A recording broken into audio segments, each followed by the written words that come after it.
鄺俊宇先生，個別人士。多謝主席，各位前輩、各位會眾，以下落嚟呢，我係用一個好憤怒、好遺憾嘅心情去完成我以下落嚟嘅演說。興建廣深港鐵路呢，原本係件好事，但係起一條鐵路要收新界嘅地、拆居民嘅屋、毀公公婆婆嘅家園、棄老百姓於不顧，政府良心去咗邊啊？最離譜嘅係我哋嘅政府代表擘大眼講大話。2008年9月，元朗區議會大會，政府部門拿住幾張紙上嚟同我哋一班區議員話要諮詢區議會意見，興建廣深港鐵路，得幾張紙。我聯同黃偉賢議員話：請你提交更詳細嘅資料，等我哋知道發生乜嘢事。去到12月，區議會我哋見唔到政府代表嘅蹤影，嗰時仲係法定諮詢期。再到下次會議，政府部門睬你都傻，過埋法定諮詢期。喺法定諮詢期裏邊，區議會不被諮詢，擘大眼講大話。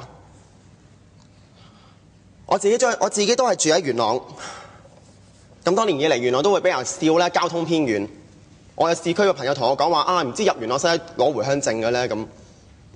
我係咁多年以嚟，元朗人默用汗水捱我哋嘅社區翻嚟，但係今日廣深港鐵路係一條龍脈嚟嘅，連接廣州同香港，途經新界元朗地底，元朗新界一個站都冇。幾十年之後，我自己嘅孫仔孫女問我當年阿爺可能記得你做區議員嘅喎，當年咧條鐵路起嗰時，你唔爭取有個站近我哋啲啦咁樣，我唔知點答。菜園村一班村民，佢哋嘅熱心咧好感動到我嘅，我能夠俾到嘅嘢就係陪佢哋一齊去做好多嘅行動，佢哋團結、和平、理性去反映訴求，甚至乎幫政府部門揾聯同民間學者諗多幾個方案俾你。結果點啊？上到區議會，呢個方案話唔得，嗰個方案話要拆多幾百個戶村民。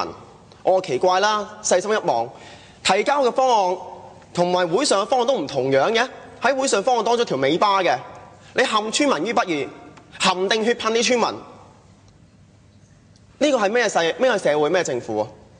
你一係就喺會上同我講，我哋修改咗，因為有啲咩乜乜技術。連我隔離嗰個同事都問我：鄺俊宇點幫你啲村民啊？咁